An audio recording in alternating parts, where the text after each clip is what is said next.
희년의 정신은 복음의 정신이다라는 우리 주제로 오늘 말씀을 잠시 보도록 하겠습니다. 그래서 이 복음을 여러분 알아가야 합니다. 복음의 넓이와 깊이와 높이와 길이를 알아가는 것이 신앙의 성장입니다. 그래서 복음은 한 단어로도 설명할 수 있고 복음은 성경 전체 66권을 통해서도 설명할 수 있습니다. 그래서 여러분 복음을 자꾸만 알아가야 합니다. 복음의 깊이와 넓이를 자꾸만 알아가야 합니다. 그래서 성경을 읽으실 때 바로 이 복음과 관련되는 예수와 관련되는 것들을 자꾸만 알아갈 때 우리의 신앙이 아주 깊어지고 능력이 생긴다. 자, 그래서 오늘 우리 예수님께서 공생의 사역을 시작하시면서 첫 번째 설교, 이것을 우리 또 흔히 요즘 말하면 비전 선포식 혹은 미션 스테이트먼트라고 이야기하죠. 그래서 나는 이 공생의 사역을 뭘 할 거냐 하는 것을 딱 자기 어떤 가야 될 길과 또한 자신의 목표를 정확하게 밝히는 것이 오늘 우리 누가복음에 나와 있죠. 그래서 우리 주님께서 내 사역을 어떻게 할 거다 하는 비전을 선포하는데 어떻게 하시겠다는 겁니까? 주의 은혜해를 전파하겠다. 주의 은혜해가 뭐냐면 희년입니다, 여러분. 그래서 우리 신약의 시대는 복음의 시대지만 다른 말로 하면 희년의 시대다라고 해도 틀리지 않습니다. 희년 이러면 이것은 기쁨의 해다 이런 뜻입니다. 그래서 누구든지 죄를 통회하고 누구든지 죄를 회개하고 예수 그리스도의 속죄를 믿으면 죄로부터 자유하게 될 줄 믿습니다. 마귀로부터 자유하게 될 줄 믿습니다. 잃어버린 천국의 땅을 회복하게 될 줄 믿습니다. 이 희년의 때가 바로 신약의 때요. 그래서 우리는 이 복음의 나팔을 부는 때가 희년의 때다 이렇게 이야기를 합니다. 자, 그래서 이 희년을 오늘 예수님께서 선포하신다면 다시 이제 레위기로 돌아가서 그럼 희년이 구체적으로 어떤 것이었는가를 살펴보면 우리는 복음을 좀 더 깊이 있게 이해할 수 있다. 그래서 우리 레위기서를 다시 돌아가서 우리 짧은 시간이지만 새벽기도 때 레위기서를 묵상하면서 우리 성도들에게 레위기서를 한번 꼭 강의를 해야 되겠다 하는 생각을 제가 하게 되었습니다. 특별히 우리 바나바로 계시는 분들, 우리 바나바가 성경만 가르칠 것이 아니라 이런 새 가족들 이렇게 금요 성령에 나와서 교회 생활은 주일만 하는 게 아니라 주일은 반드시 지켜야 되지만 금요일 날 나와서 기도도 합니다라고 가르치는 것이 바나바입니다. 바나바 아멘 하세요. 예. 바나바가 안 나오니까, 바나바가 11조를 안 하니까, 바나바가 주일 성수를 허헉거리니까 초신자들이 그대로 보고 따르는 거예요, 여러분. 감사한 것은 우리 교회에 참 많은 분들이 오시는데 참 놀라운 것은 완전히 초짜들, 완전히 교회를 다른 교회에서 이렇게 한 번도 신앙생활을 해본 적이 없는 분들이 오십니다. 아멘. 이거는 굉장한 기쁨이면서도 동시에 굉장한 부담입니다. 내가 한마디 잘못 가르치면, 내가 복음을 잘못 이해해서 나의 입술을 통해서 나타나는 그 말이 그들에게 전달되어서 그들이 잘못된다면 그것은 우리의 책임입니다. 그래서 새 가족을 보내주실 때는 하나님의 뜻이 있을 줄 믿습니다. 온천교회 정도니까 보내주신다라고 저는 믿습니다. 아멘 한번 해보세요. 예. 그럼 보내지 말까요? 거룩한 부담을 가져야 합니다. 그리고 돌아봐야 합니다. 내가 정말 복음을 이해하고 있는가? 내가 정말 이 아무것도 모르는 이분에게 바나바로서 신앙의 선배로서 뭘 가르칠 것인가? 자기를 돌아봐야 합니다. 여러분, 그래서 오늘 이 희년의 복음, 희년이 담긴 복음의 정신은 무엇일까? 첫 번째로 돌아가는 것입니다. 우리 다 함께 레위기서 25장 13절을 같이 한번 읽어보도록 하겠습니다. 레위기 25장 13절 같이 한번 읽겠습니다. 이 희년에는 너희가 각기 자기의 소유지로 돌아갈지니라. 여러분, 이 구약에서 기업이라는 말이 나오면 이게 요즘 말하는 회사가 아닙니다. 그래서 일단 구약에서 기업이라고 하면 땅을 생각하십시오. 그래서 하나님께로부터 받은 기업, 구약에 이렇게 나오면 땅 이렇게 생각하셔야 됩니다. 근데 어디로 돌아가야 되는가? 바로 여호수아 때 이스라엘 백성들이 분배받은 12지파가 분배받은 땅으로 돌아가는 겁니다. 왜냐하면 그 분배를 받았는데 시간이 가면서 이 땅은 주고받고 매매하는 것이 아니었거든요. 근데 이스라엘 백성들이 하나님의 말씀을 지키지 않습니다.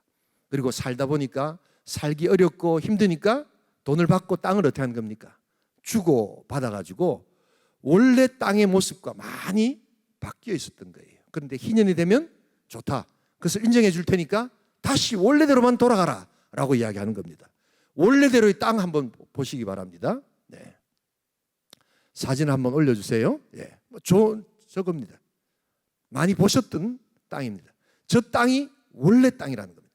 저 땅, 저 모습으로 다시 돌아가라 하는 겁니다. 여기 바로 희년의 정신입니다. 쉽게 말하면 리셋을 하라 이 말입니다. 요즘 컴퓨터 쓰시는 분들 다 아시죠? 초기화로 돌아가는 겁니다. 이것저것 다운을 받다 보니까 쓸데없는 것도 많이 들어오고, 그 다음에 여기저기 그냥 막 이렇게 스팸 같은 거 들어오고, 막 이상한 어떤 그냥 오빠 만나실래요? 막 이런 것도 막 들어오고 막 이러거든요. 예. 전혀 원치 않는데 다운 받다면 막 이렇게 끼워 넣어서 막 이렇게 막 이런 게 들어옵니다, 여러분. 그럴 때 할 수 있는 제일 좋은 방법이 뭡니까? 모든 것들을 다 버리고 원래대로, 원래 기능으로, 기본 기능으로만 돌아가라. 그래서 요사이 여러분 비싼 이 핸드폰을 사보고 하니까 별게 없거든요, 사실은요. 어플리케이션 깔아놨는데 별로 사용 안 하니까 요즘 알뜰폰이 그렇게 유행이랍니다. 젊은이들도 다시 알뜰폰으로 다 돌아간다는 거예요. 그게 뭡니까? 필요한 기능만 쓰겠다. 너무 많이 사용하니까, 필요 없는 돈을 너무 많이 쓰니까. 청년들 아멘 해보세요. 예. 돈이 그래 많습니까? 그래서 딱 할 수 있는 기능만 하자. 알뜰폰으로 돌아가자. 바로 이게 희년의 정신이다.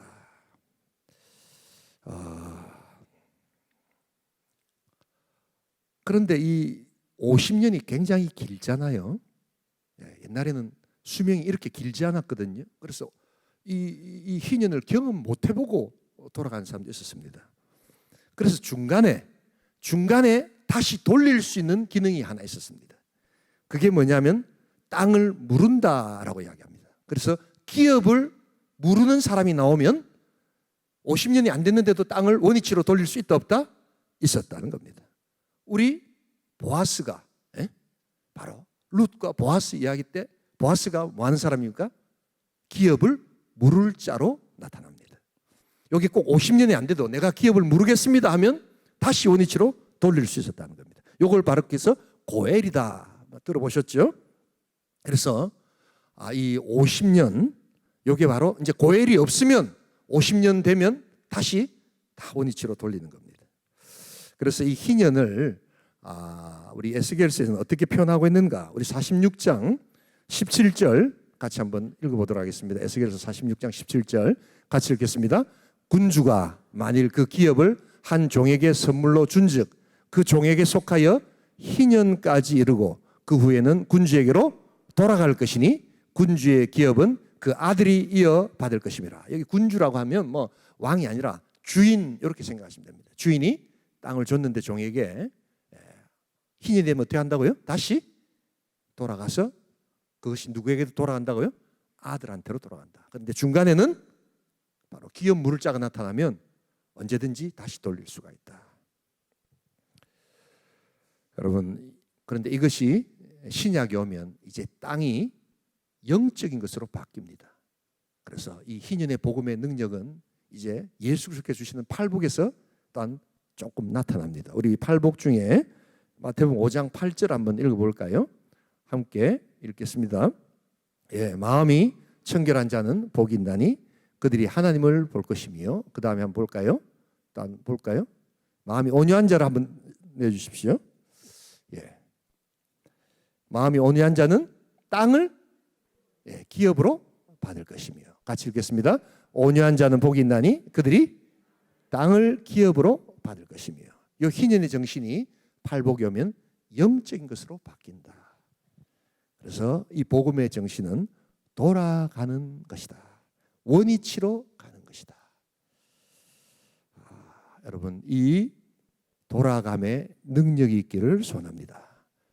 그래서 희년이 되면, 이 신약의 복음이 되면, 이 복음의 시대가 되면 누구에게로 돌아가는 겁니까? 예수 그리스도께로 돌아가는 겁니다. 예. 하나님을 떠나서 주의 도를 버리고 헛된 길로 가던 인생이 이 희년의 복음을 듣고 다시 돌아오는 것, 주의 품으로 돌아오는 것. 아담아, 내가 어디 있느냐?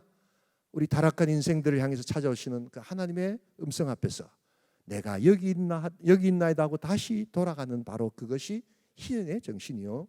오늘 우리는 이 희년의 복음을 우리가 증거해야 될 줄 믿습니다. 그래서 구약의 희년이라는 이 땅이 신약에 오면 복음으로 뭐가 되었다고요? 영적으로 바뀐다. 영화되었다라고 이렇게 이야기합니다. 이 복된 돌아감의 은혜가 있기를 주님의로 축복합니다. 그래서 신약에는 자꾸만 돌아오라 돌아오라라는 말이 선지서부터 계속 나오기 시작하다가 예수 그리스도께 오면 이게 최종적으로 나타납니다. 복음을 전한다는 것은 뭡니까? 바로 돌아오도록 외치는 겁니다.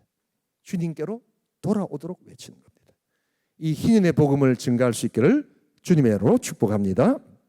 두 번째로 이 희년의 정신은 돌아가는 것과 두 번째는 이제 자유하는 것입니다. 우리 다 함께 25장 39절로 우리 41절 같이 한번 읽어보겠습니다. 같이 읽겠습니다. 함께 읽습니다. 너와 함께 있는 내 형제가 가난하게 되어 내게 몸이 팔리거든 너는 그를 종으로 부리지 말고 품꾼이나 동거인과 같이 함께 있게 하여 희년까지 너를 섬기게 하라. 그때에는 그와 그의 자녀가 함께 내게서 떠나 그의 가족과 그의 조상의 기업으로 돌아가게 하라. 그들은 내가 애굽 땅에서 인도해낸 내 종들이니 종으로 팔지 말 것이라. 희년이 오면 뭐가 일어난다고요? 자유하게 되는 역사가 있습니다. 모든 속박에서 풀려나는 것입니다. 오늘 누가복음에 예수님께서 주의 은혜의 해를 전파하겠다라고 말씀하셨죠. 바로 눌린 자, 갇힌 자, 포로된 자, 이들에게 가장 필요한 것이 뭡니까? 자유함입니다. 그래서 갇히고 눌리고 딴 포로된 자에게 가장 간절한 이 자유를 우리 주님께서 우리에게 허락하여 주신 줄 믿습니다. 가족들이 얼마나 좋아하겠어요? 본인이 얼마나 기쁘겠어요? 그래서 여러분, 바로 이것이 영적으로 바뀌는 복음의 능력.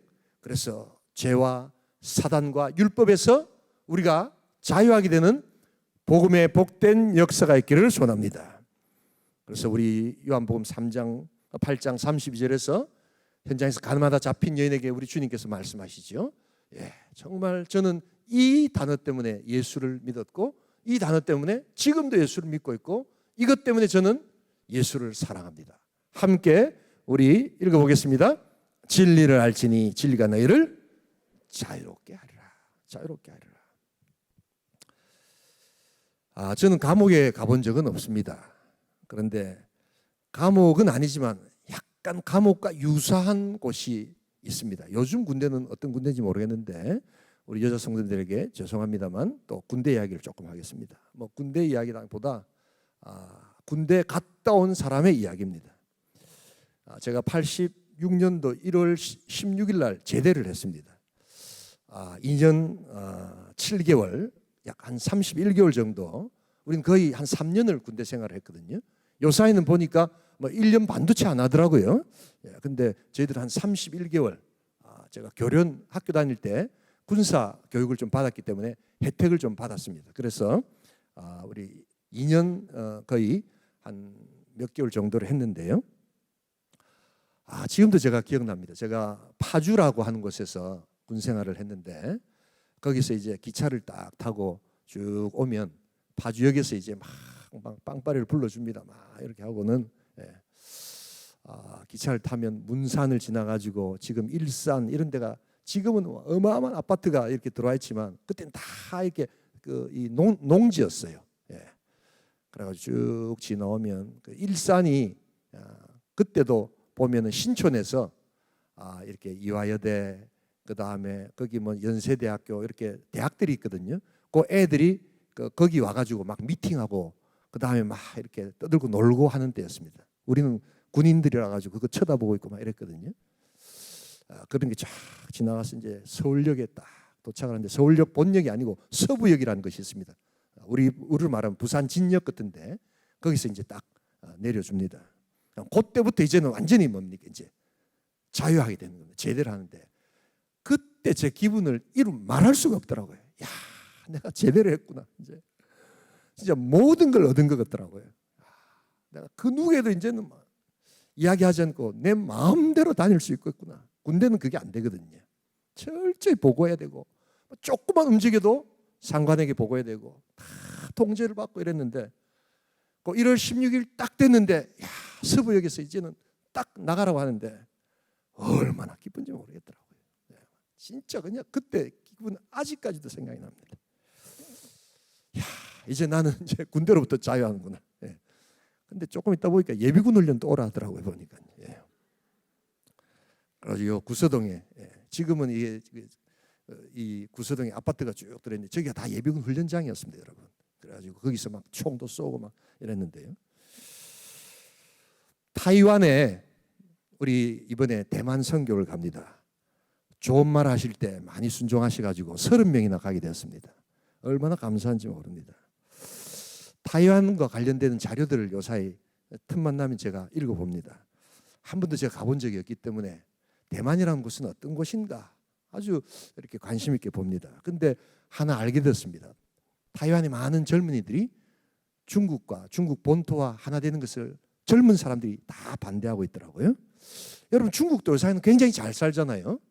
대국이고 그래서 그런 대국에 속하면 뭔가 찬스가 더 많고 뭔가 환경적으로 훨씬 좋을 것 같은데 젊은이들이 다 한결같이 반대를 하더라고요. 자료를 보니까 왜 그렇겠습니까? 왜 젊은이들이 반대할까요?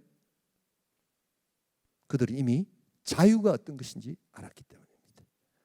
중국에는 저 본토에는 자유가 없구나. 공산주의가 있구나.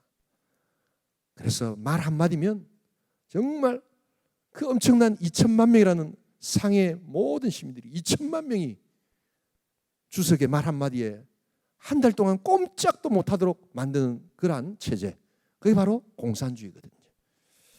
그래서 우리는 싫다는 겁니다. 이 자유의 소중함을 그들이 알았다는 겁니다. 정말 귀한 것이죠. 이것은 정말 그 누구도 바꿀 수 없는 생명과도 같은 것이기에 여러분, 그런데 아직까지 우리 한국에는 많은 사람들이 이 자유의 소중함을 모릅니다. 이게 얼마나 소중한지를 모릅니다. 그래서 뭐 이런 자유민주주의 이러면 뭐 이렇게 뭐가 뭔지를 모릅니다. 7월 1일부터 중국에 이제 반간첩법이라는 것이 우리 시작되지요. 예. 중국 당국이 이제는 간첩 혐의를 아주 넓게 해가지고 이제는 반국가 세력으로 그냥 잡아들이는 그러한 엄격한 법을 실시합니다. 여행자들 조심하셔야 됩니다. 특별히 이제는 선교는 굉장히 힘들어지고 거의 불가능하게 되었습니다. 우리가 보통 보면 요새 이렇게 여행을 가시다 보면 구글에서 이렇게 지도를 다운받아 가시는 분들이 많거든요. 거기 가가지고 이렇게 와이파이가 잘 안 되고 이러면 그 지역을 미리 이렇게 좀 탐색하기 위해서 다운 같은 것을 받아 가시는데 이제 중국 가시면 그렇게 하면 안 됩니다. 혹시 공안에 걸려가지고 그 안에 중국 지역에 대한 지도가 다운받아 있으면 그게 이제 간첩 혐의로 걸릴 수도 있습니다. 별로 안 놀라시네요. 예. 굉장히 무섭습니다. 굉장히 무섭고 공산주의 한번 공안에 걸리면 여러분 정말 우리가 생각하는 이런 정도의 모습이 아닙니다. 나라가 또한 세계가 이렇게 바뀌어져 가고 있습니다. 자유를 억압하는 것이지요. 여러분, 이 자유의 소중함, 우리 주님께서는 우리를 영적으로 놀라운 은혜로 자유케 하여 주신 줄 믿습니다. 이 자유를 주셨는데 다시 우리가 율법으로부터, 다시 우리가 영적인 악한 마귀로부터 또한 계속해서 죄책감을 받고 또한 우리가 눌리고 속박당한다면 얼마나 우리 주님께서 안타까워하시겠는가. 여러분, 그러기에 제가 이 율법으로부터 자유해야 된다는 것, 그래서 성경을 어떻게 보냐에 따라서 이게 달라진다는 것. 왜 우리가 왜 이단이라고 하는가? 이단이 다른 게 아닙니다. 여러분, 굉장히 무슨 어떤 신앙의 어떤 우리 원리들이 우리와 많이 다르다. 예, 다른 것도 있지만 이단이 될 수 있는 두 가지 큰 요소가 있습니다.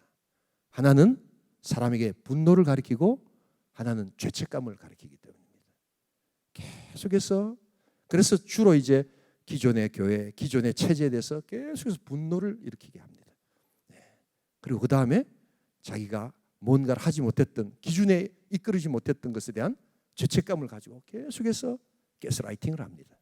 그러면 그들은 거기에 붙들려 있을 수밖에 없습니다. 우리 주님께서는 우리를 자유케 하여 주신 줄 믿습니다. 복음은 자유입니다, 여러분. 이 자유를 누리셔야 합니다. 마지막 한 가지, 이 희년의 놀라운 능력은 돌아가는 것, 두 번째가 자유하는 것, 세 번째가 기쁨을 주는 것입니다. 이 자유를 찾은 자들이 바로 나타나는 정서적 반응이 뭘까요? 기쁨입니다, 여러분. 기쁨은 그냥 뭐라 할까요? 뭐 코미디를 좀 보고 뭐 재밌는 거 하고 만난 것 먹고 뭐 그것도 기쁨이 있겠죠. 그러나 성경에서 말하는 근원적인 기쁨, 그것은 속죄의 기쁨. 그래서 진정한 자유를 찾은 자의 기쁨. 그래서 이 복음은 기쁨과 자유가 연결된다는 것을 아셔야 합니다. 자유하는 자에게 기쁨이 있게 될 줄 믿습니다. 기쁨이 있는 자에게 자유가 있게 될 줄 믿습니다. 그래서 오늘 이 본문에 보시면 이 희년, 그 다음에 이 레위기서가 딱딱한 것 같지만 이 속에 굉장한 기쁨이 있다는 것을 여러분 아셔야 합니다. 이 기쁨이란 단어가 히브리어의 요벨이라는 단어입니다.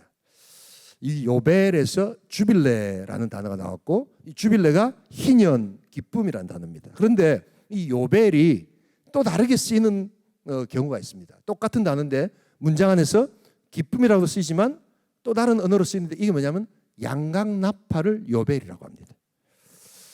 그래서 기쁨의 때 요벨의 시대에 뭘 부른다고요? 요벨을 사용합니다. 바로 양의 양각 나팔을 불게 만드는 겁니다. 모세 시대에는 은나팔을 불었습니다. 은으로 만든 나팔을 불었습니다. 이 은나팔은 굉장히 음이 높습니다. 그래서 아주 세게 강하게 들립니다. 그런데 희년에 부는 나팔은 은나팔이 아닙니다. 바로 양각나팔. 양각나팔은 조금 음이 낮습니다. 그러나 이게 오랫동안 멀리 퍼져 나갑니다. 조금 저음인데요. 양의 뿔을 잘라서 만드는 요 나팔이 요벨이란 나팔. 바로 오늘 우리 본문에 보시면 하나님께서 기쁨의 나팔을 불어라라고 이야기하는 바로 그것입니다. 우리 다 함께 9절을 같이 한번 읽어보겠습니다. 25장 9절 10절 같이 한번 읽어보겠습니다. 같이 읽습니다. 일곱째 달 열흘날은 속죄일이니 너는 뿔나팔 소리를 내되 전국에서 뿔나팔을 크게 불지며 너희는 50년째 해를 거룩하게 하여 그 땅에 있는 모든 주민을 위하여 자유를 공포하라. 이 해는 너에게 희년이니 너희는 각각 자기의 소유지로 돌아가며 각각 자기의 가족에게로 돌아갈지며. 바로 이 양각나팔, 제가 새벽기도 때 말씀드렸죠. 성경에 둘이라는 단어는 어떤 의미가 있습니까? 증인이라는 단어도 있지만 또한 전도자의 의미가 있습니다. 그래서 우리 예수님께서 복음을 전하러 나갈 때 몇 명씩 보냅니까? 둘씩 보내는 게 다 이유가 있습니다, 여러분. 그래서 성경에 나타나는 이 숫자의 의미를 잘 살펴보시면 여러분 복음의 정신을 알 수가 있습니다. 이단들이 이 숫자를 굉장히 많이 이렇게 왜곡시키지만 여러분 우리가 다시 한 번 더 성경이 말하는 정확한 숫자의 의미들을 우리가 깨달아야 합니다. 양각나팔을 부는 겁니다. 복음의 나팔을 우리가 부는 것입니다. 이것이 바로 기쁨을 선포하는 것이고 복음의 나팔을 불 때 하나님께서 우리들에게 교회 또한 그 복음을 듣는 자에게 기쁨을 허락하여 주실 줄 믿습니다. 인간은 예수를 믿지 않으면 진정한 기쁨이 없습니다. 오늘도 우리 장례식 마치고 이렇게 오는데 우리 강도사님 운전을 하시면서 차가 이렇게 딱 이렇게 신호등에 걸리는데 이 삼겹살 집이 보니까 불야성을 이루더라고요. 보니까 그래가지고 다 보니까 대패 삼겹살 이래가지고 소주 한 잔씩 마친 사람이 쫙 다 있더라고 보니까. 불금 아닙니까, 여러분? 우리는 영적인 소주를 먹어야 되겠죠, 그죠? 예. 영적인 삼겹살을 먹어야 되지 않겠습니까? 우리 강도사님이 새벽기도 때 이야기를 하시더라고요. 이거 뭐 본인이 이야기한 거니까 잠시 말씀을 드리겠습니다. 그럼 오늘도 거드시더라고요. 야, 저 사람들은 저기서 기쁨을 얻는데 우리는 또 금요 성령 기도회 하면서 기쁨을 얻어야 되지 않겠냐니까 강도사님이 평소 말 수가 없는데 자기가 5일 동안 연속으로 술을 마셨다는 겁니다. 사모님 이해하세요? 예. 본인이 이야기. 예.